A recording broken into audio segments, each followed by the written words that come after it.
प्यारे दर्शकों नमस्कार। आइए नजर डालते हैं हमारे प्यारे राज्य हरियाणा की तमाम बड़ी खबरों पर। वीडियो शुरू करने से पहले कमेंट बॉक्स में जय हिंद लिखकर हमें सपोर्ट करें। तो चलिए शुरू करते हैं। इन महिलाओं को 1 लाख रुपए तक ब्याज मुक्त ऋण देगी हरियाणा सरकार, बस करेगी काम। पशुपालन एवं डेयरी मंत्री श्याम सिंह राणा ने विभागीय समीक्षा बैठक की अध्यक्षता करते हुए अधिकारियों को निर्देश दिए कि मार्च 2025 के बजट में की गई घोषणाओं को निर्धारित समय सीमा में पूरा किया जाए।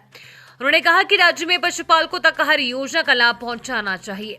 बैठक में बकरी और भेड़ पालन को प्रोत्साहित करने के लिए विशेष केंद्रों की स्थापना, बीपीएल परिवारों को उच्च नस्लें निःशुल्क उपलब्ध कराने, भेड़ बकरी बीमा योजना को अगले वर्ष से पूरी तरह निःशुल्क करने और महिलाओं को डेयरी खोलने के लिए 1 लाख रुपए तक ब्याज मुक्त ऋण देने जैसे कदमों पर चर्चा हुई।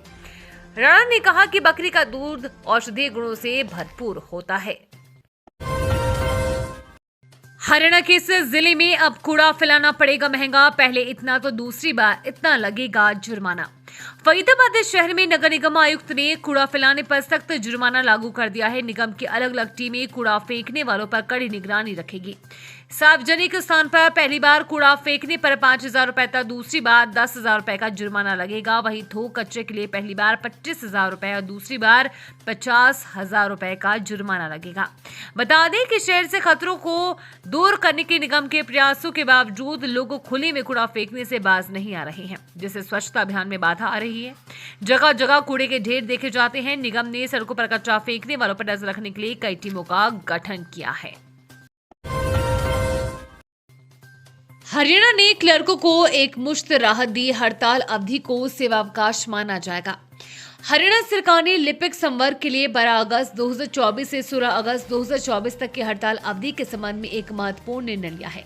सरकार ने निर्णय लिया है कि इस अवधि को उचित प्रकार का अवकाश माना जाएगा। तदनुसार क्लर्कों के अर्जित अवकाश और अर्ध वेतन अवकाश में से समायोजन किया जाएगा और यदि आवश्यक हो तो अग्रिम अर्जित अवकाश भी स्वीकृत किया जा सकता है।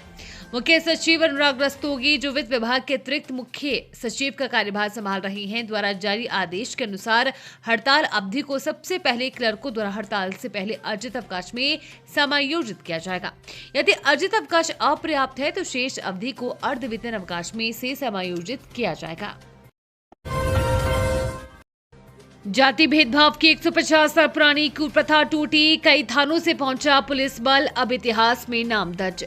रेवाड़ी जिले के बावल क्षेत्र के गांव खेड़ी डालू सिंह में गुरुवार को सामाजिक समानता की दिशा में एक ऐतिहासिक बदलाव देखने को मिला। करीब 150 साल पुरानी कुप्रथा उस समय टूटी जब अनुसूचित जाति समुदाय के युवक अंकित की बारात पहली बार घोड़ी पर निकले।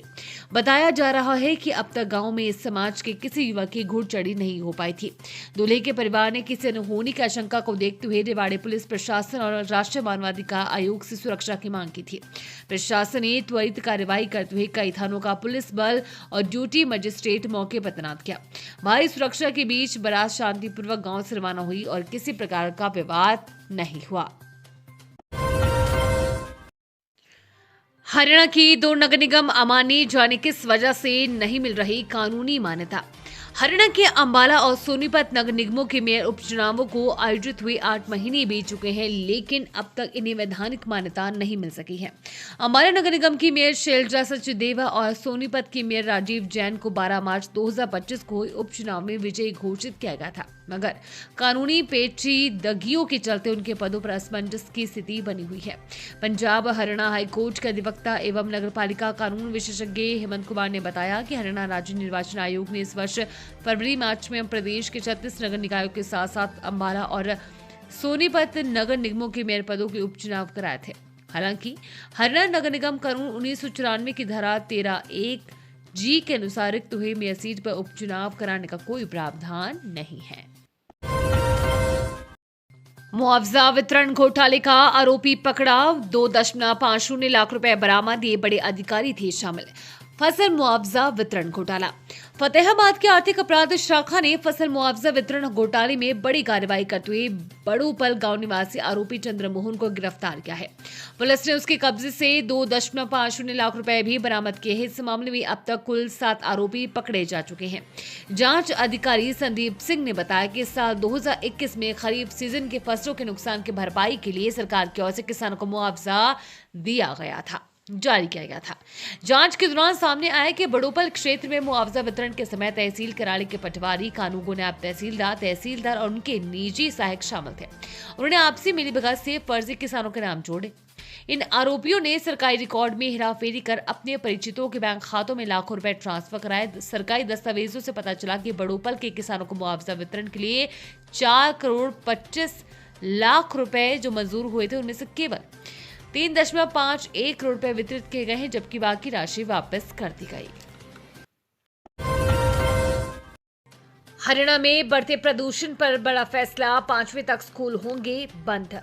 दिल्ली एनसीआर क्षेत्र में बढ़ते प्रदूषण के मद्देनजर हरियाणा सरकार ने एहतियाती कदम उठाए हैं। ग्रैब 3 के तहत लागू पाबंदियों के बाद शिक्षा निदेशालय ने 5वीं तक के बच्चों की ऑफलाइन कक्षाएं बंद करने के निर्देश जारी किए हैं। शिक्षा निदेशालय ने सभी जिलों के उपायुक्तों को अधिकार दिए हैं कि वे अपने जिले में वायु गुणवत्ता की स्थिति के अनुसार निर्णय लें। निदेशालय द्वारा जारी पत्र में कहा गया है कि दिल्ली एनसीआर में एयर क्वालिटी इंडेक्स लगातार खराब हो रहा है और यह गंभीर स्तर पर पहुंच गया है। ये थी आज की फटाफट खबरें। हम मिलेंगे अगले बुलेटिन में, तब तक के लिए धन्यवाद और जय हिंद।